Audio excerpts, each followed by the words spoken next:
Hi friends, പുതിയ വീഡിയോയിലോട്ട് എല്ലാവർക്കും സ്വാഗതം. ഇന്നൊരു റോയൽ ഫിഷ് കറിയാണ്. റോയൽ എന്ന് ഉദ്ദേശിച്ച് വേറൊന്നുകൊണ്ടല്ല, നോൺ വെജിൽ ഫിഷ് എടുക്കുകയാണെങ്കിൽ അതിൻ്റെ അപ്പർ മോസ്റ്റ് നിൽക്കുന്ന ഒരു മീൻ തന്നെയാണ് നമ്മൾ ഇന്ന് ഈ ഫിഷ് കറിക്ക് വേണ്ടി എടുത്തിരിക്കുന്നത്. നെയ്മീനാണ്. അപ്പോൾ എല്ലാവർക്കും അറിയാം നെയ്മീൻ്റെ ടേസ്റ്റ് എന്താണ്. എങ്ങനെ വെച്ചാലും ടേസ്റ്റുള്ള ഒരു കറിയാണ് നെയ്മീൻ. അപ്പോൾ അത് ഞാൻ ഇന്നൊരു പാൽക്കറി, തേങ്ങാപ്പാലൊക്കെ ഇട്ടുള്ള ഒരു പാൽക്കറിയാണ് വെക്കുന്നത്. അപ്പോൾ അതിൻ്റെ ക്ലീനിങ് സെക്ഷൻ നോക്കുവാണെങ്കിൽ ഞാൻ പ്രത്യേകിച്ച് അത് ക്ലീൻ ചെയ്യുന്നതും കട്ട് ചെയ്യുന്നതൊന്നും കാണിക്കുന്നില്ല. നമുക്ക് ഷോപ്പിൽ നിന്ന് തന്നെ ഇപ്പോൾ ഇങ്ങനെ സ്ലൈസ് ആയിട്ട് അരിഞ്ഞ മീനെല്ലാം നമുക്ക് അവൈലബിൾ ആണ്. നമുക്ക് വീട്ടിൽ കൊണ്ടുവന്ന് എന്താ ചെയ്യേണ്ടതെന്ന് വെച്ച് കഴിഞ്ഞാൽ അത് നമ്മൾ ഉടഞ്ഞു പോകാതെ പതുക്കി എടുത്ത് കുറച്ച് ഉപ്പ് വെള്ളത്തിലൊന്ന് കഴുകി വെള്ളം പോകാൻ വേണ്ടി വാലയ്ക്ക് വെക്കണം എന്ന് പറയും. അങ്ങനെ വെച്ച് കഴിഞ്ഞിട്ട് വെള്ളത്തിൻ്റെ പാട്ടെല്ലാം മാറ്റി ഒരു പ്ലേറ്റിൽ ഞാനിപ്പോൾ അത് സെറ്റ് ചെയ്ത് വെച്ചേക്കുവാണ്. അപ്പോൾ അതുകൊണ്ട് തന്നെ നമ്മുടെ നെയ്മീൻ ആയതുകൊണ്ട് തന്നെയാണ് ഞാനിതൊരു റോയൽ ഡിഷ് എന്ന് പറയുന്നത്. പക്ഷേ ഇത് നമ്മൾ സിമ്പിളായിട്ടാണ് കേട്ടോ ഇന്ന് വെക്കുന്നത്. എങ്ങനെ വെച്ചാലും ടേസ്റ്റ് ആണെന്ന് പറഞ്ഞു. പക്ഷേ അത് സിമ്പിളായിട്ട് എങ്ങനെ വെക്കുന്നതെന്ന് നമുക്ക് നോക്കാം. അപ്പം നമ്മുടെ മീൻകറിക്കായിട്ടുള്ള ചട്ടി ഇവിടെ റെഡി ആയിട്ടിരിക്കുവാണ്. അറിയാലോ, ഇങ്ങനത്തെ ചട്ടിയിൽ വെക്കുമ്പോഴാണ് മീൻകറിക്ക് അതിൻ്റേതായിട്ടുള്ള ടേസ്റ്റ്. അപ്പോൾ നമ്മൾ സാധാരണ മൊരിച്ചിടാനുള്ള എല്ലാ സാധനങ്ങളും ഇവിടെ എടുത്തു വെച്ചിട്ടുണ്ട്. ഞാനിത് കത്തിച്ചിട്ടില്ല കേട്ടോ, ചട്ടി ഇതേ കത്തിച്ചിട്ടില്ല. കാരണം നമ്മൾ അവസാനം എല്ലാം കൂടി തിരുമ്മി കൂട്ടിയാണ് കത്തിക്കുന്നത്. അതിനാവശ്യമായിട്ടുള്ള അതേ കറിവേപ്പില, നമുക്ക് ആവശ്യത്തിനായിട്ടുള്ള കറിവേപ്പില എടുത്തിട്ടുണ്ട്. ഒരു ചെറിയ കഷ്ണം, ചെറുതല്ല, ഏകദേശം മീഡിയം സൈസ് ഇഞ്ചി എല്ലാം ചതച്ചാണ് എടുത്തിരിക്കുന്നത്. ഇതൊരു 12-13 പച്ചമുളക് എടുക്കുകയുണ്ട്. അതെല്ലാം ചതച്ചെടുത്തിരിക്കുവാണ്. ഈ തക്കാളി ഒഴിച്ച് ബാക്കിയെല്ലാം നമ്മളിപ്പോൾ ആഡ് ചെയ്ത് കൊടുക്കുവാണ്. ഇതൊരു 8-10 ചെറിയ ഉള്ളിയുണ്ട്. ഇത്രയും സാധനങ്ങൾ നമ്മളിപ്പോൾ ആഡ് ചെയ്ത് കൊടുത്തിട്ടുണ്ട്. ഇനി ഇതിലോട്ട് നമുക്ക് വേണ്ട പൊടികൾ നമ്മൾ മഞ്ഞൾപ്പൊടിയും മുളക് പൊടിയും മാത്രമേ ഇടുന്നുള്ളൂ. 1/2 ടേബിൾ സ്പൂണോളം മഞ്ഞൾപ്പൊടി ഇടുന്നുണ്ട്. ഞാൻ ആവശ്യത്തിന് പച്ചമുളക് ഇട്ടിട്ടുണ്ട്, അതുകൊണ്ട് തന്നെ മുളക് പൊടി കുറച്ച് ഇടുന്നുള്ളൂ. ഒരു 3/4 ടേബിൾ സ്പൂണോളം ഇടുന്നുണ്ട്. അതിൻ്റെ അളവ് അറിയാലോ, നമുക്ക് വീടുകളിലെ ആവശ്യത്തിനനുസരിച്ച് ഇതിൻ്റെ എമൗണ്ട് കൂട്ടി കൊടുക്കുകയോ കുറയ്ക്കുകയോ ചെയ്യുക. പച്ചമുളക് ആവശ്യത്തിന് ഞാൻ ചേർത്ത് കൊടുക്കുന്നത് കൊണ്ടാണ് മുളക് പൊടിയുടെ അളവ് കുറച്ചിരിക്കുന്നതും. പിന്നെ നമ്മുടെ കറിക്ക് ഒരു ഇച്ചിരി മഞ്ഞപ്പുള്ള കളർ ഉണ്ടാകട്ടെ എന്ന് വിചാരിച്ചാണ് മുളക് പൊടി കുറച്ചിരിക്കുന്നത്. ഇനിയിപ്പോൾ കല്ലുപ്പ്, മീൻകറിക്ക് എന്ത് കറിക്കാണെങ്കിലും കല്ലുപ്പ് ആഡ് ചെയ്യുമ്പോഴാണ് അതിൻ്റെ ഒരു ടേസ്റ്റ് കൂടുതൽ പൊടിയുപ്പിനേക്കാളും.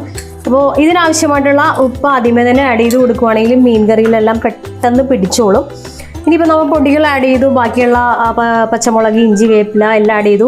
വെളുത്തുള്ളി ഞാൻ ഇടുന്നില്ല, അറിയാലോ, എൻ്റെ കറികളിൽ മീൻ കറികളിലൊന്നും ഞാൻ വെളുത്തുള്ളി ഉപയോഗിക്കാറില്ല.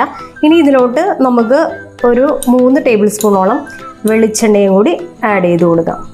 ഇപ്പോൾ എല്ലാ സാധനങ്ങളും തന്നെ ചതച്ചതും ബാക്കിയുള്ളത് പൊടികളുമാണ്. അതുകൊണ്ട് തന്നെ ഇത് ഒരുപാട് തിരുമ്മി കൂട്ടേണ്ട ആവശ്യമില്ല. എന്നാലും ഞാൻ വെറുതെ ഒന്ന് ഉപ്പുകല്ലിൻ്റെ ഒപ്പം വെളിച്ചെണ്ണ എല്ലാ സാധനങ്ങളും ഒന്ന് പിടിക്കാൻ വേണ്ടി വെറുതെ ഒന്ന് തിരുമ്മി കൂട്ടി കൊടുക്കുവാണ്.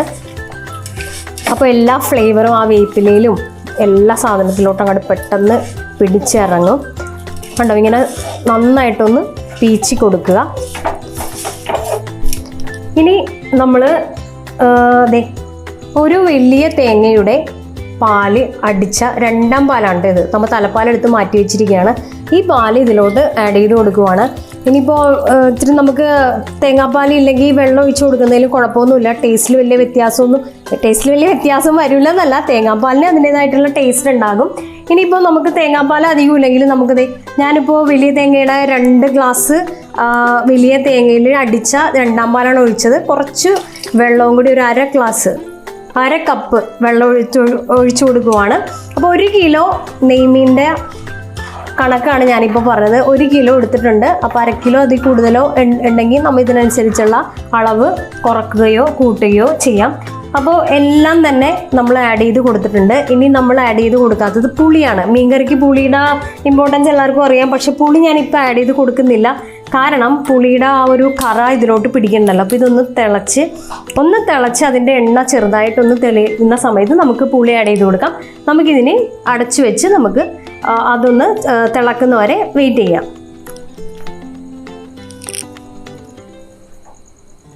അപ്പോൾ നമ്മുടെ അരപ്പുകളെല്ലാം നന്നായിട്ട് മുരിഞ്ഞോ നോക്കാം. അപ്പോൾ നിങ്ങൾക്ക് കാണാൻ പറ്റും, കറുത്ത ചട്ടിക്ക് റെഡ് കളർ മൂടിയാണ് വെച്ചിരിക്കുന്നത്. വളരെ കഷ്ടപ്പെട്ടാണ് ഇതിൻ്റെ മൂടി കണ്ടുപിടിക്കാൻ പറ്റിയത്. അയ്യോ, വേറൊന്നും അല്ല കേട്ടോ, ഇത് കഷ്ടപ്പെട്ട് ഇപ്പോൾ കൊറോണ സീസൺ ആയത് കാരണം അന്വേഷിച്ചിട്ടൊന്നും കിട്ടുന്നില്ല. കറുത്ത മൂടി കിട്ടില്ല, അതുകൊണ്ടാണ് ഈ ബ്രൗൺ കളർ മൂടിയെടുത്ത് മൂടിയിരിക്കുന്നത്. അപ്പോൾ നമ്മുടെ മസാലകളെല്ലാം നന്നായിട്ടല്ല, മുരിഞ്ഞു തുടങ്ങുന്നേ ഉള്ളൂ. പക്ഷെ ചെറുതായിട്ട് എണ്ണ തെളിഞ്ഞ് തുടങ്ങിയിട്ടുണ്ട്. ഈ സ്റ്റേജിൽ നമുക്ക് നമ്മുടെ പുളി ഇതൊരു 2 മണിക്കൂറോളം ഞാനിത് വെള്ളത്തിലിട്ട് സോക്ക് ചെയ്ത് വെച്ചിരിക്കുവാണ്. വേറൊന്നുമല്ല, നമുക്ക് പുളി ഇളകണമല്ലോ. അപ്പോൾ ഈ 1 കിലോ മീൻ നമ്മൾ ഇത്രയും പുളി എടുത്തിട്ടുള്ളൂ. വേറൊന്നുമല്ല, നെയ്മീൻ ഒരുപാട് പുളിയുടെ ആവശ്യമില്ല. അതുകൊണ്ട് തന്നെ ഈ മീൻ ഇത് 2 വലിയ കഷ്ണം പുളി ചെറുതായിട്ട് കൈകൊണ്ട് തന്നെ കീറിയേക്കുവാണ്. കത്തി കൊണ്ട് അരിയരുത്, അതിൻ്റെ കറ ഇളകും. അപ്പോൾ അതിലോട്ട് നമ്മൾ ആ പുളിയുടെ വെള്ളം, അടിയിലെ വെള്ളം നമ്മൾ ഒഴിക്കുന്നില്ല, കുറച്ച് വെള്ളം മാത്രമേ ആ പുളി അതിലോട്ട് ഇളകിയിട്ടുണ്ടാവുമല്ലോ, അത്രേ ഒഴിച്ചു കൊടുക്കുന്നുള്ളൂ. വെറുതെ ഒന്ന് ചുറ്റിട്ടിട്ടുണ്ട്. പിന്നെയും നമുക്ക് അടച്ചു വെക്കാം. നന്നായിട്ട് ഇതൊന്ന് എണ്ണ തെളിയുന്ന വരെ നമുക്ക് നിൽക്കാം. നേരത്തെ ഒരു 10 മിനിറ്റ് കൊണ്ടാണ് നമ്മൾ ആ തിളച്ച് ചെറുതായിട്ടൊന്ന് എണ്ണ മേളിലോട്ട് വന്നത്. ആ സമയത്താണ് നമ്മൾ പുളി ആഡ് ചെയ്ത് കൊടുത്തത്. ഈ പുളി ഒന്ന് ചെറുതായിട്ടൊന്ന് ഇളകിയാൽ മതി. ഒരു 5 മിനിറ്റ് കഴിയുമ്പോൾ നമുക്ക് തുറന്നിട്ട് നമ്മുടെ നെയ്മീൻ അതിലോട്ട് ഇട്ട് കൊടുക്കാം. അപ്പോൾ പുളി ഇട്ടു, 5 മിനിറ്റ് കഴിഞ്ഞു. പുളി ചെറുതായിട്ടൊന്ന് ഇളകിയൊക്കെ തുടങ്ങിയിട്ടുണ്ടാവും. ഓൾറെഡി നമ്മൾ വെള്ളത്തിലിട്ട പുളിയായിരുന്നല്ലോ. അപ്പോൾ അത് എണ്ണയൊക്കെ ചെറുതായിട്ട് തെളിഞ്ഞൊക്കെ വന്നിട്ടുണ്ട്. ഈ സമയത്ത് നമുക്ക് നമ്മുടെ നെയ്മീൻ, ക്ലീൻ ചെയ്ത് വെച്ചിരിക്കുന്ന നെയ്മീൻ നമുക്ക് ആഡ് ചെയ്ത് കൊടുക്കാം. അപ്പോൾ അത്യാവശ്യം എല്ലാം തന്നെ വലിയ വലിയ പീസാണ്. അപ്പോൾ ഇങ്ങനെ പതുക്കെ ഉടയാത്ത രീതിയിൽ തന്നെ നമുക്ക് ഇട്ട് കൊടുക്കാം.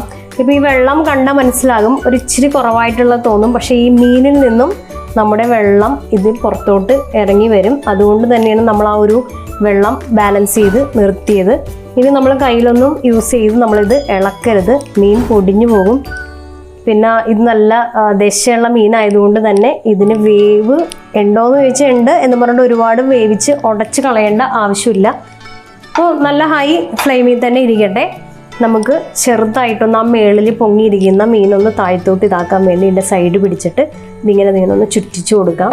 ഇപ്പോൾ ഒരുപാട് അടപ്പ് മേളിലുള്ളവരാണെങ്കിൽ ഇതെടുത്ത് നമ്മുടെ അടുത്തോട്ട് കൊണ്ടുവന്ന് പതുക്കെ ഒന്ന് ചുറ്റിച്ചു കൊടുത്താൽ മതി.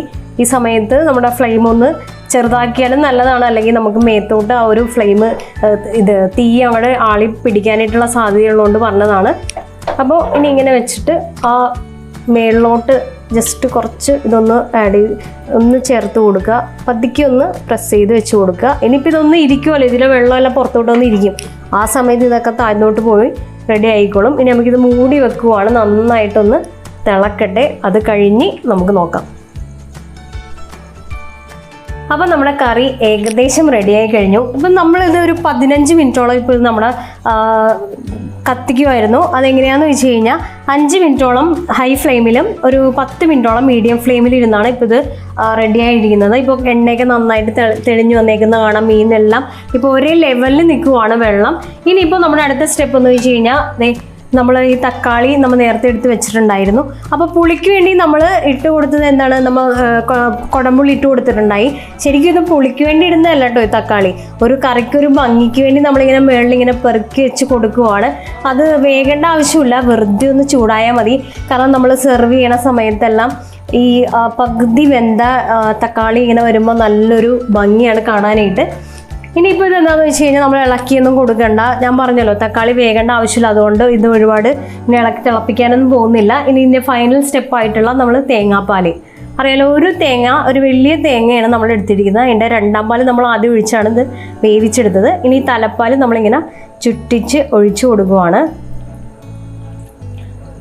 അത്യാവശ്യം ഒരുപാട് മീൻ, 1 കിലോ മീനുണ്ടല്ലോ. അപ്പോൾ ഇത് കറക്റ്റ് പാകം ചട്ടിയാണ്.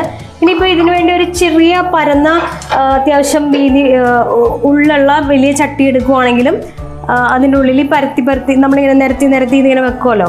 അപ്പോഴും നല്ല ഉടയാതെയൊക്കെ നമുക്ക് കിട്ടും. ഇതിപ്പോൾ നമ്മൾ ഇളക്കാതെ എടുത്താൽ മതി.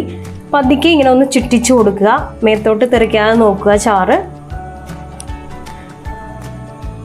ഇതിന് ജസ്റ്റ് ഒന്ന് തിളച്ച് കഴിഞ്ഞാൽ തന്നെ നമുക്കിത് ഇതാക്കാൻ പറ്റും. ഇനി നമുക്ക് അതിലോട്ട് കുറച്ച് വേപ്പില ഒരു ഭംഗിക്ക് വേണ്ടിയും സ്മെല്ലിന് വേണ്ടി ആഡ് ചെയ്ത് കൊടുക്കുവാണ്. കണ്ടോ, ഇതിൻ്റെ ആ തിള വരുന്നുണ്ട്. അപ്പോൾ ഇതിൻ്റെ ഇടയ്ക്ക് നമ്മൾ ഉപ്പും പുളിയൊക്കെ ഒന്ന് നോക്കണം കേട്ടോ. നമ്മൾ നേരത്തെ എല്ലാം പാകത്തിന് ചേർത്തിട്ടുണ്ട്. എന്നാലും ഓരോരുത്തരും അവരവരുടെ ഇഷ്ടത്തിനനുസരിച്ചുള്ള ഉപ്പും പുളിയൊക്കെ ഒന്ന് നോക്കി ആ സമയത്ത് ഇട്ട് കൊടുത്തോളണം. ഇനിയിപ്പോൾ നമുക്ക് ഞാൻ പറഞ്ഞല്ലോ ഒരു ടേബിൾ സ്പൂൺ മുളക് പൊടി മാത്രമേ നമ്മൾ ഇട്ട് കൊടുത്തിട്ടുണ്ടായിരുന്നുള്ളൂ. കാരണം ആവശ്യത്തിന് പച്ചമുളക് ഇട്ടിട്ടുണ്ട്. ഇനിയിപ്പോൾ എരിവ് വേണമെന്നുള്ളവർക്ക് നെടുവേ കീറി പച്ചമുളകിലോട്ട് ഇട്ട് കൊടുക്കാം.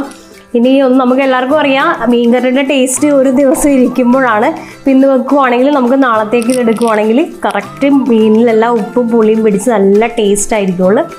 ഇനിയിപ്പോൾ നമ്മളിതേ മീൻകറി ഓഫ് ചെയ്യാൻ പോവുകയാണ്. അപ്പം നമ്മുടെ റോയൽ ഫിഷ് നെയ്മീൻ ഫിഷ് കറി ഇവിടെ റെഡി ആയിട്ടിരിക്കുവാണ്. അപ്പോൾ നമ്മൾ ആദ്യം വേറെ എണ്ണയിൽ മൊരിച്ചൊന്നുമില്ലല്ലോ. ഇനിയിപ്പോൾ വേണമെങ്കിൽ ഒരു കാര്യം കൂടി ചെയ്യാം. ചെറിയ ഉള്ളി നമുക്ക് ചെറുതായിട്ട് കുറച്ചിരി വെളിച്ചെണ്ണയിൽ വേപ്പിലയും ചെറിയ ഉള്ളിയും കൂടി താളിച്ച് ഇതിൻ്റെ മേളിലോട്ട് ഇട്ട് കഴിഞ്ഞാൽ ലുക്ക് വൈസ് അടിപൊളിയായിരിക്കും. പക്ഷേ ടേസ്റ്റ് വൈസ് രണ്ടും ഒരേപോലെ തന്നെ ഇരിക്കും. ഇപ്പോൾ നല്ല ടേസ്റ്റ് ആയിട്ടുള്ള കറിയാണ്. ഞാൻ മൂടി വെച്ചു. ഇനി നമുക്കിത് സെർവിങ് പോട്ടിലോട്ടൊന്നും ഇനി മാറ്റുന്നില്ല, കാരണം ഇതിപ്പോൾ മാറ്റേണ്ട ആവശ്യമില്ലല്ലോ. പിന്നെ മീനൊന്നും പൊടിയാതെ നമുക്ക് ഇങ്ങനെ തന്നെ വെച്ചേക്കാം. അപ്പോൾ നമ്മുടെ റോയൽ സ്റ്റൈൽ നെയ്മീൻ കറി ഇവിടെ റെഡി ആയിട്ടിരിക്കുവാണ്. എല്ലാവർക്കും വീഡിയോ ഇഷ്ടപ്പെട്ടെന്ന് വിശ്വസിക്കുന്നു. എല്ലാവരും ലൈക്ക് ചെയ്യുക, കമൻറ്റ് ചെയ്യുക, സബ്സ്ക്രൈബ് ചെയ്യുക. നമ്മുടെ റെസിപ്പി ഒന്ന് ട്രൈ ചെയ്ത് നോക്കുക, കമൻറ്റുകൾ അറിയിക്കുക. അടുത്തുള്ള ബെൽ ബട്ടൺ എനേബിൾ ചെയ്താൽ നമ്മുടെ പുതിയ വീഡിയോസ് എല്ലാം നിങ്ങൾക്ക് നോട്ടിഫിക്കേഷൻ ആയിട്ട് ലഭിക്കുന്നതായിരിക്കും. അപ്പോൾ അടുത്തൊരു വീഡിയോയുമായി വരുന്നവരെ എല്ലാവർക്കും ബൈ.